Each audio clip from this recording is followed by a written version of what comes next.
The Beat, London. 103.6 FM. If you're not a Mr. Eazi fan, if you don't love Mr. Eazi's music, do not come to my concert. A few months ago, if I tweet middle finger to every Nigerian artist, nobody would have even cared about it. Yeah. But now I was stating my opinion, which is the fact. It just made me feel like a lot of people don't even read. They don't read. And for those people who listen and didn't really get it, I never said that Ghana is greater than Nigeria, because I don't believe any country is greater than any country. I feel like we're all one people 1000%. under one God. You understand? So I'm definitely against anything that divides us and separates us. So you heard it loud and clear here on Afro Hits on the Beat London 103.6 FM. Mr. Eazi thinks Nigeria influenced Ghana, Ghana influenced Nigeria. We're all influencing the rest of the world, so no problem. A round of applause for that. He goes by the name Mr. Eazi. Award-winning superstar, hit-making superstar out of Nigeria via Ghana, and of course a taste of the UK. We like to claim you too, because I think the UK was hugely responsible in what Mr. Eazi is doing around the world right now. Records, millions of records, socially, when it comes to social media, this man's voice went viral. Dance For Me, Skin Tight, got Chris Brown and Rita Ora crazy. Everybody was vibing to this. I did put my jersey for my camera top. Make people say this is Nigeria. That's the thing. Listen, you need to speak into the mic, you know. I say I did put my jersey for the microphone. Make people know say this be Ninja boy for today. This is toasting on the microphone. Why I say? Listen, Eazi. First of all, we can't start without saying congratulations on 2016. 2016 was a humongous year for you. I know you came into the UK. We met at the beginning of 2016, interviewed you for Factory 78. Shout outs to DJ Lanre. Straight. We interviewed you for Factory 78. And I was just watching that interview some days ago. I'm like, yo. I tell you. I'm like, yo, things just happen really fast. Should I tell you something funny? At that time when you were interviewed in Factory 78, you had 9,000 followers on Instagram. Yeah. 12 months down the line, where the popularity has gone crazy. Tell us a little bit about, did you imagine it to go that fast and blow up that quick? Charlie, first off, you just have to give glory to God. First of all, I never expected it. I have a black man blood in me. I will die on the line. I've been dying on the line. You understand? But again, before you pretty much had the success you had here in the UK and everywhere else around the world, Ghana was a monster already. You had become a household name in Ghana. There was a lot of controversy at the time because you didn't get any nominations for the Ghana Music Awards, but a lot of people expected that to happen. So having such success in Ghana, did you think the world was going to catch on that quickly? You know, the thing is, I was never doing, I said this, I was never doing music to become popular. I still don't see myself as a pop star. Do you understand? So it was just me catching some vibes with my people in the studio, for my friends, and I feel like I still have to make it the same thing like that. And God will do his thing. Listen. So I never planned it. I never expressed it. Everything is just a surprise to me. Every day is a surprise, Okay, for a couple of people that might not have heard of your music before, the slow is your boy Eazi really dominated. It was a lot faster than that. PP Dance was a lot faster than that. Tell us about what you were doing before the new sound that you introduced to the world and what the old sound was. So the thing is, I love dancehall. Anybody that really knows me knows that, man, I'm about that dancehall. Like, dancehall is my favorite genre of music. So I felt like I wanted to be like. And at the time, I was also listening to Shatta Wale. Yo, for all my people who are listening right now, don't so king in the Ghana. So Shatta Wale plus all the dancehall I was listening to at the time, just influencing me to do dancehall. So I felt like I wanted to do dancehall. So once I had I had money. I wanted to give myself a gift. I went and shot a dancehall video. Somebody tagged me on that video the other day. I'm like, oh my god, with my hairstyle. I'm like, these people. But that was what got your foot through the door, pretty much. It got a lot of attention. We liked it on Factory 78. Yeah, I'm telling you, shout out to Pee-wee. Pee-wee, Alexa J. Alexa J is Pee-wee's friend. Yeah. And I remember Pee-wee. So you know, it's so funny that every point I've got into musically and in life generally has been like somebody just putting our work to help. And I remember Pee-wee reaching out to Alex to do it. And later he, I think it wasn't a lot of money, maybe like £300 to shoot that PP Dance viral video with Nada and 2 other girls. And I feel that's the reason why the music started off in the UK, because them girls were popular dancers in the UK. Yeah. Alex already had this thing. Remember at that time he was pushing Azonto. He was part of the Azonto camp, Fuse ODG, and that just, all of that just basically made people start thinking. And if I known things were getting really real, I should have maybe at that time been going back to back, but I didn't even really deep what was going on. But you know, God had His way. But at the time we switched the sound. It wasn't like I planned to switch the sound. It just happened. It just happened. Let's talk about that sound. A lot of people have talked about this new sound that Mr. Eazi came with. Hugely influenced by the fantastic producer, the one called Jules, baby. Tell us about that connection and how he kind of slowed you down, really. So now the thing is, if you listen to the tape in 2013, my friend Clue took me to the studio. And we recorded PP Dance. Now PP Dance was part of a mixtape that also had Banku Lies. So now Banku Lies was a slow jam produced by myself and Senor Q. Shout out to Senor Q. So I feel like it was Senor Q that basically slowed me down first off, and then Jules bumped into the mixtape, and of all the songs on the tape, I think the slowest song there was Banku Lies. And he said, you know what, he wants to do a remix of that record, and you know, the rest is like, it's over. The rest is Banku Lies. Now, a lot of people, we've had artists kind of talk about the fact that the whole industry, Afrobeats industry, completely slowed down because of what you and Jules were doing. But you guys never got the credit for that. Do you expect the credit for that? I think it's mostly because it's like nobody's bragging. Do you understand? You expect me to come out, and maybe what people would have expected me to tweet is like, yo, you guys have changed the game, like, blah blah blah blah blah. But that's not what it is. You know, it's not bragging. It's evident for you to see what we've done with the music. So there's no need, like, I can't shout. You know, and anybody that knows music knows that we basically changed the tempo. We brought it down, and we thank God. I feel like even globally the tempo was changing. Like if you listen, this around this time was the same time persons like who's that guy, Tory Lanez. Yeah, Tory Lanez. And then there's this other guy, the rap type Bryson Tiller. Yeah. So I even see that even in the US, a lot of my fans listen to Bryson Tiller. You know, so it's like it was globally, it was slowing down. It was slowing down, and it was just the right timing. Of course, we're going to be talking. You've got Mr. Eazi in the building on Afro Hits on the Beat, London 103.6 FM. Is the man that brought a lot of hits in 2015, 2016. Definitely kicked off 2017 the way he left 2016. Let's talk about now coming into the UK. Yeah.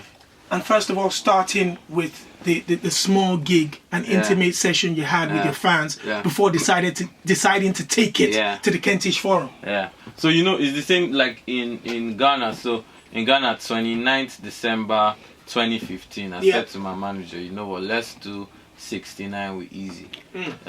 69. An intimate, I just had to I had to reminisce. This is a family show, but you can go ahead. Go ahead. An intimate, definitely intimate. An intimate musical session. The most intimate musical session with my fans, and we did it in Ghana 69 with Eazi in Accra, I remember, and then we decided to do it here. And 69 with Eazi is still part of our strategy. Like every time we enter a new market, we first try our hands and do 69 with Eazi to see how many loyal Mr. Eazi fans can we get 69 people to pay to come out to watch Mr. Eazi, and we did that, and it was hugely successful. And I feel like that just set the tone for every other thing. And of course, you did the Monster Kentish Forum, sold out, incredible. Ladies from wall to wall. I'm telling you, it's like 95% ladies. Oh my days! That's it. I say it all the time. Like, you wanna go where the strong, beautiful, charismatic, independent African women are. Just follow Mr. Eazi to a game. Just so people know what we're talking about and how much you changed the game in 2016. Young Millie has decided to put a couple situations together so people can get a taster of how much damage you did. Now, this is Afro Hits on the Beat on 103.6 FM with Mr. Eazi's taster of 2016. Let's go. This is Afro Hits. Man,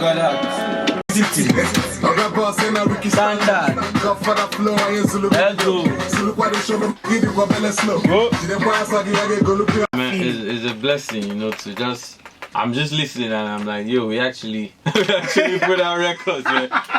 It feels like it was just yesterday, and it wasn't even happening, you know. And it's a blessing to see that, like, something bust my head. So yesterday when my team called me to tell me the numbers Legova had done on Apple Music alone, in like less than a month, and then they showed me the Apple Music, like they have an African compilation of 48 songs, and I have 6 out of 48 songs, the most by a single artist, and I'm like, yo, are you for real? No. I think we need to give a round of applause to that. Come on, guys.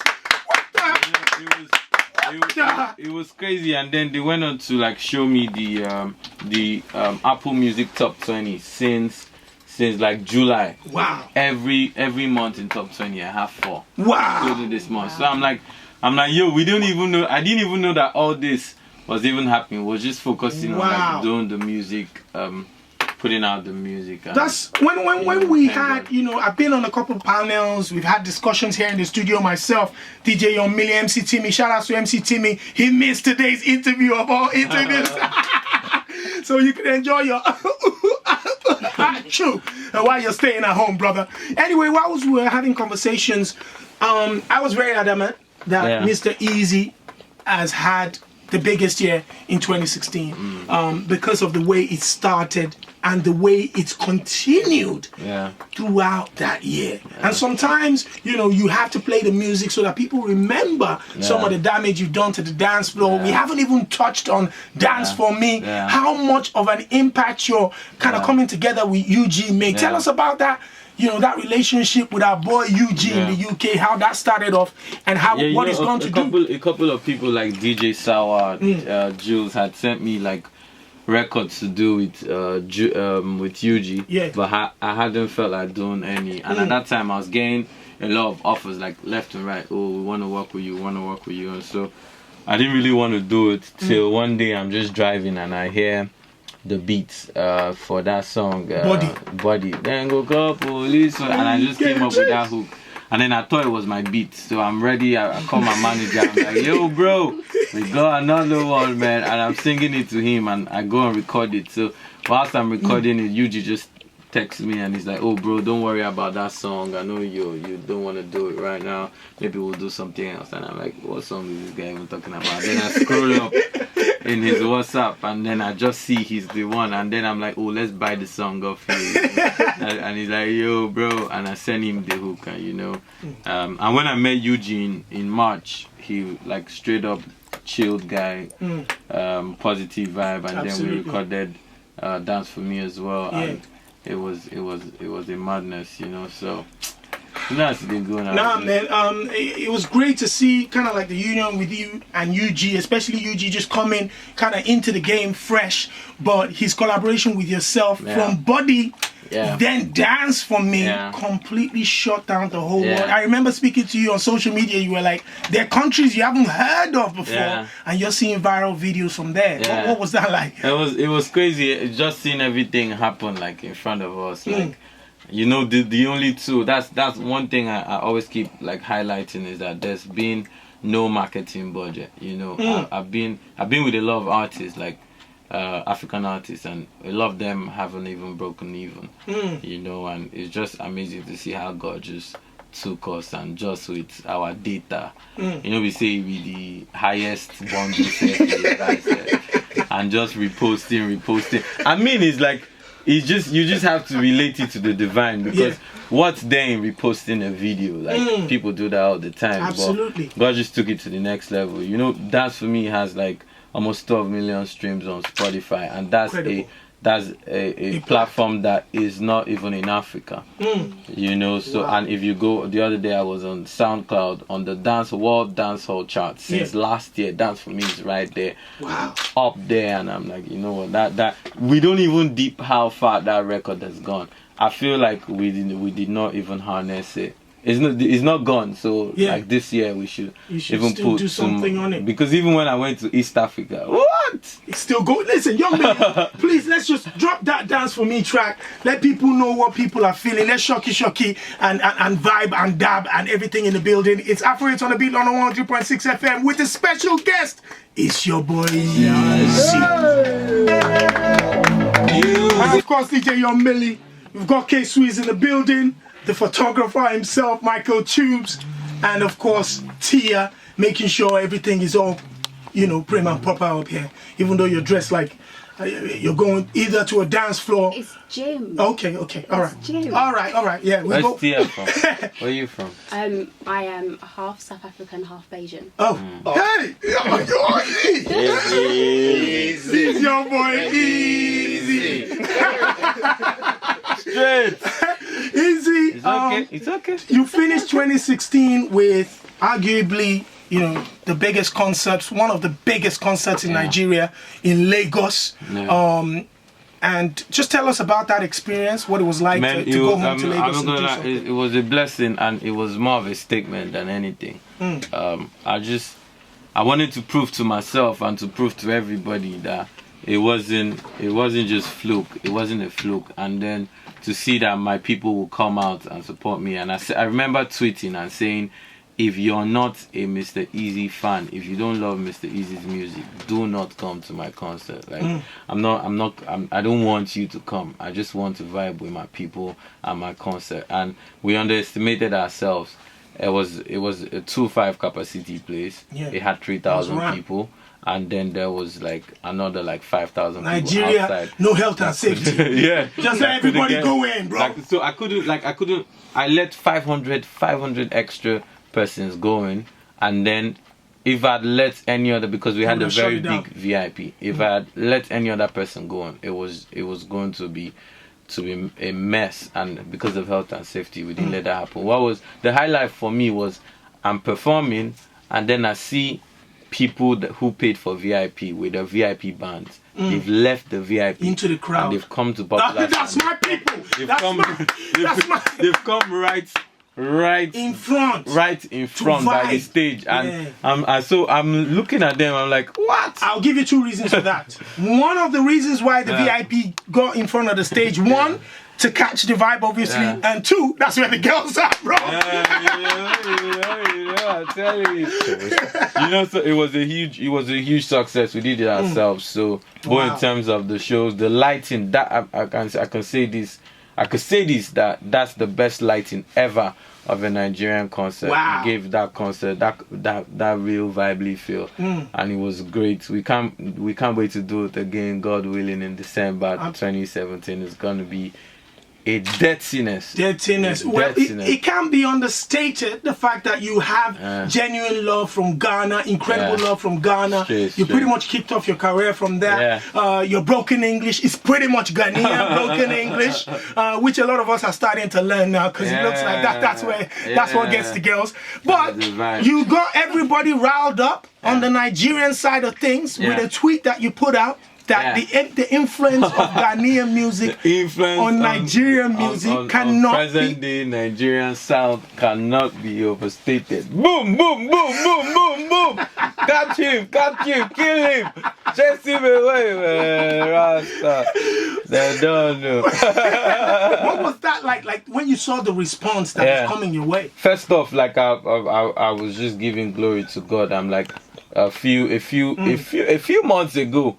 If I tweet middle finger to every Nigerian artist, nobody would have even looked at cared about it. Yeah. But now I was stating my opinion, which is the fact. Yeah. And I incited the conversation. And I just think that it goes to show that now God has brought me to a place of influence real quick. Yeah. Which is like crazy. Yeah. You can't buy this, you know, and I thank the Lord. And secondly, it just made me feel like a lot of people don't even read. They don't read. And as young people, we should start reading. When you read it too, you're trying to understand what I'm saying. Yeah, I think some people might have felt like the sentence was not complete. Yeah. That the present day Nigerian sound was influenced heavily by Ghanaian music. Nobody can understand that. Yeah. For Malik Berry, Control, Akube, Pato Rankin and all that. But also maybe what they wanted to hear was that Ghanaian music also has been influenced in the past by Nigerian music. They wanted to hear that part, and but at the end of the day, it is what it is. I stand by it. You know, if you ask me tomorrow, I'll tell you the same thing. The evidence is there to show. For those people who listen and didn't really get it, I never said that Ghana is greater than Nigeria, because I don't believe any country is greater than any country. I feel like we're all one people 1,000% under one God. You understand? So I'm definitely against anything that divides us and separates us. So, but what I just meant is what it is, and it doesn't mean Nigerian artists are not some of the greatest artists in the world, which they are. Absolutely. And it doesn't mean the sound is not one of the greatest in the world, which it is. Yeah. It just goes to acknowledge the fusion of both influences. Like the fusion of those two cultures is amazing, and that's the world sound. It's not even Niger sound anymore. It's now the world sound, because if you listen to songs like there's a song I heard, Deep Low and Party Next Door, had that bounce. Yeah, I'm just telling you, that's the new sound. Ed Sheeran has the bounce. Ed Sheeran has the bounce. You have even if you listen to One Dance, there's that. You see, so it's a West African bounce now. Yeah. And it's the world. It's going to the world, just as dancehall went to the world. But let's not forget the roots. It's always important to know where things are from. Absolutely. Listen, man. So you heard it loud and clear here on Afro. It's on the Beat London 103.6 FM. Mr. Eazi thinks Nigeria influenced Ghana. Ghana influenced Nigeria. We're all influencing the rest of the world. So no problem. A round of applause for that. But I've got to be honest with you. Some of the memes were funny, though. They were funny. You see, I reposted like two. There was this one. The best for me was the best two was this one. It was a video. Yeah. And somebody was like in a dustbin. Yeah. And he had the cap, and he's like, Mr. Eazi going back to Ghana. I was like, yo, I had to repost that one. And then there was this one by my friend Oluwaponeski. That was crazy. Shout out to Oluwaponeski. He came through at my concert. Yeah. He's gonna be with me at my first, doing Life is Easy World Tour. Starts in New York. He's gonna be there. And he had this one where he was calling, hello, Sakode. I want a feature. I was like, who told you to do that? That was funny. I reposted it, and I think the more I was reposting and being happy about the whole thing, it was getting people pissed off. Absolutely. They're like, yo, this guy. But now, you can never, they say no publicity is bad publicity. You trended in Nigeria for 48 hours. We spoke about it around the world on Factory 78, every single place. You have the highly anticipated mixtape coming. Tell us about that mixtape. It's like I was telling my manager, I was like, let's not drop the tape again. It's like, if I catch you, I'll slap you. We have Life. So the thing is, because I was coming to I came to the UK over 14 times last year alone. Wow. Between March and That December. girl was that nice? There was a girl though, but you know, it was the music as well. And I started, you know, like we're a product of our environment, and I started listening to a lot of UK sounds, and it was reflecting in my music. So I had a tape called Kotoka to the World. Kotoka being the airport in Accra to the world. Wow. And that was already going on. That project was supposed to have techno on it. The song with myself, Techno and Malik Berry, Short Skirts.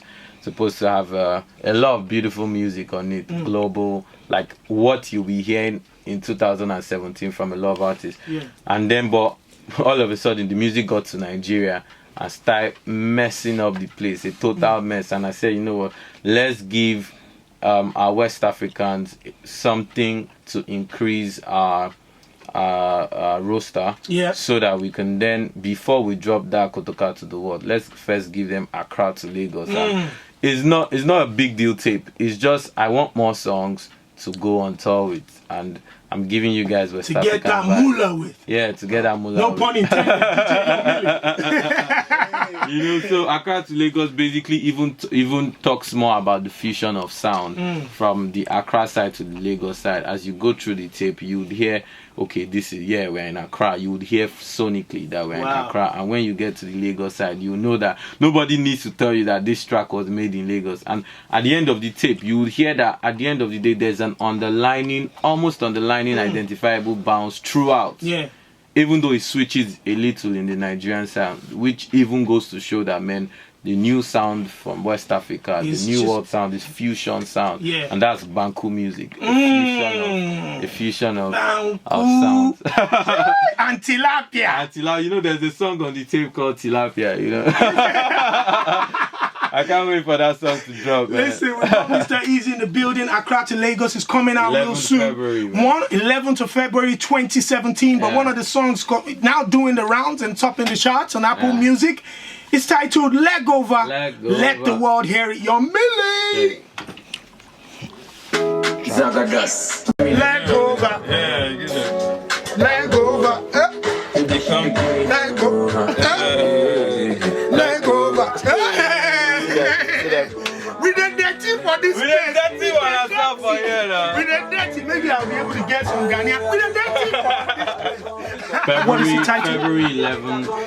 It's called Life is Easy Volume 1, Accra to Lagos. And Legova is track 1 on the tape, you know. I think that's self-explanatory, isn't it? Track 1 on the tape. On the tape, we have AMG Medical doing amazing things in Ghana. We have my mentor, role model, superhero, Mugis on the track too. We have Olamide, we have Fino. Wow. We have a very interesting record with Files. It's called Nowadays. Who else? We have DJ Copy on one of them records. And on the production side, we have both from Ghana and Nigeria. We have Guilty Beats, who made Sample You. We have Kill Beats, who made almost all of Fuse's hits. We have Del B. We have Legendary Beats. Right now today, we just included a SARS production. What's going on? What about Mr. Jules? Yes, You're supposed with. I was where you're going. We have. I'm thinking about Jules. What's going on? Is Jules not on this tape? A lot of people do like. I hope Jules is on the tape, but Jules has to be on that tape, bro. There's no Jules on this tape. No way. No way, Jules on bro. this tape. It looks like we might take your UK pass, bro. That so is. You know what? Let me tell you the top process behind it. Tell us about that. First off, like I said, I was recording another tape. Kotoka to the World. And on that tape had one song called Gimme Love. That's produced by Jules. But remember that tape was now put on hold. It's ready. The tape is ready. I can even play you that tape. Wow. We had to put that tape on hold and then do this new tape. And on this new Accra to Lagos, I just felt like, you know what? I want to put out a project. I want to test myself. I want to put out a project With other zero producers? with zero Jules, with other producers, and see if, because at the end of the day, like, it's life. You try out The something. simple question people are gonna ask when you say that is that is the relationship between Jules and Eazi good? That's what people are gonna ask. So that the thing is, the relationship with me and Jules it still remains the same. Do you understand? It's just a conscious is like it was at the beginning of the day, at the beginning of getting the tape done. It wasn't conscious, because I remember, for instance, Business, that was produced by Kill Beats. Yeah.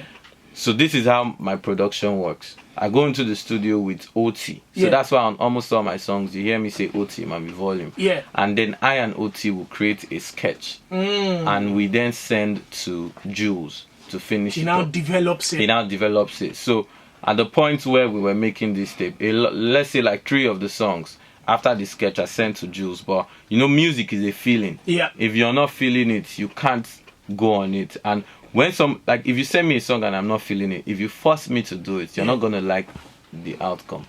If it's natural, immediately I hear it, sometimes I just hear a beat once and I've come up with the whole song, just one take. So it's a feeling. And we had to send, like, I sent it to what's his name, Kill Beats. He immediately caught the vibe. He didn't even reply me. The next thing he would send me was the full song. The full song. And it was like that. All the songs on the tape were first, except Tilapia, all the songs on the tape were first produced by myself and OT. And it's the same thing with Skin Tight. Skin Tight went through 2 rounds before Jules. Wow. Hold Up, Jules sent me a beat that had a different chord progression. Yeah. And I asked him to send me just the drums. And I went into the booth and I just played dun dun dun dun dun. Wow. I sent it back to him and he developed it.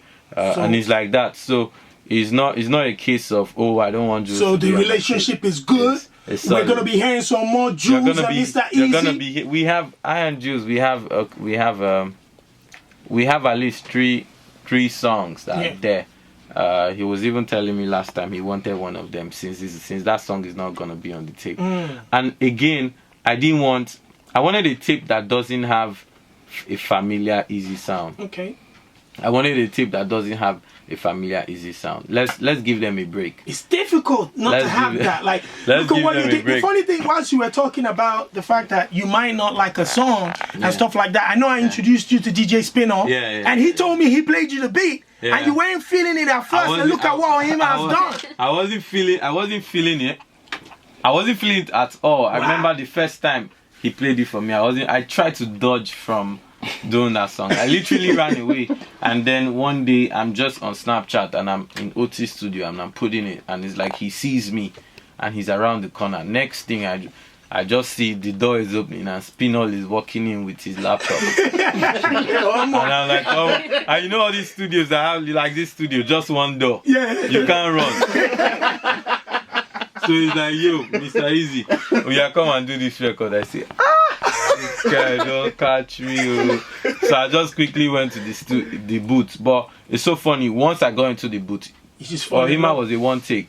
Ohima to the end. The only part that I stopped was the part that goes Shekaka Jalobe. In the first place, what I said was Sumbala Jalobe. And then I came out, I'm like, no, I don't want to be telling people to Sumbala Ja. Let me tell them to Shekaka. Just because Shekaka is more PG. Yeah, family show. Yes, family. So let's keep it family. And then I went back and changed it from Sumbala Ja to Shekaka Jalobe. That's it. So, but if you see it, even though I didn't like it, once I got into the booth, it was an instant connection. Maybe I didn't. Sometimes you need to listen to things with headphones. You know, sometimes how a song plays, you don't like it, and then you go into your car and you're playing it, and you're like, "Oh man, this jam is a jam." You know, so sometimes you shouldn't just judge from your phone 1,000%. or from shit. shit. Yep. We apologize on Afrobeats on the Some beat. stuff. Yeah, we apologize. Apologies. You know, I thought that word wasn't a cuss word. No, I'm so sorry. trust me. We apologize again for Mr. Easy's error there. Anyway, we can talk to you for the whole day because you've had an incredible 2016 that has shaped a lot of our memories. We're massive fans of your work, massive fans of what you're doing, how you've fused Nigeria and Ghana together, not only in the music, the culture, the people. Now Nigerian guys can go to your show and know. You know, everybody's welcome. And you see, this year, the first post this year, I said, this year 2017 is for Africa, Africa first. So from the beginning, I said, you know what, I'm not looking to do so-called international features this year, Western features. No, except if you want to work with me, cool. But I'm not going to work. I'm not reaching out to work with anybody. What I want to work with is I want to work with people from Tanzania, people from Uganda, people from Namibia. I want to like flood Africa with Mr. Eazi culture, Mr. Eazi love.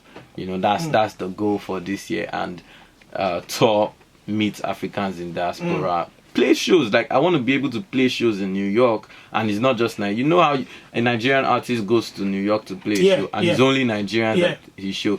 The Ghanaian artist goes, it's only Ghanaians. Like we're Africans in diaspora. I mean, we should be one. We should be able to unite for the culture, for the music, and that's what I'm trying to achieve. So it's your boy Eazi to everybody. To the East Africans, is your boy Eazi. To the West Africans, is your boy Eazi, and we're gonna do that. You could see is. All these figures, the figures, I know it's not just Nigerians buying my record. There's a lot of money in your pocket, bro. That means there's a lot of money in your pocket, bro. Let's talk about that money. I just talk this thing. You know, the quantity, the market size of music for Africans and persons of African descent in the world is like is up to $1 billion. Gosh. It's up to $1 billion because I'm telling you, we have at least 10 million Africans and persons of African descent all over the world. Absolutely. Imagine, so it shouldn't be a problem for an artist to be able to sell, to get 1 million records sold, because there's this market size. So for me, it's like, yes, we want to be doing music in Africa this year, but at the same time, you could see from the tour is more centered around Africa. Listen, man, like I said, we could talk to you for the whole night. It's been an absolute pleasure for you to come into the Beat Studio. Family, as always, on social media, I think it's Eazi. It's Mr. Eazi. Mr. Eazi everywhere, on Twitter, on Instagram, on Snapchat, even the ones in future self. It's Mr. Eazi. Mr. Eazi. Please do us the pleasure of introducing the biggest song, in my opinion, over the last 12 months to dominate the Afrobeats dance floor around the world. Ladies and gentlemen, I present to you Mr. Eazi. Introduce, please. Yo, Zagada, this is your boy, Mr. Eazi, aka your mother's favorite son-in-law, and you're about to hear the biggest song of 2016. I could do your body like skin tight, Zagada. Alright, yo, this is your boy, Mr. Eazi, and now you're watching Visuals by K-Sweet. Zagadat.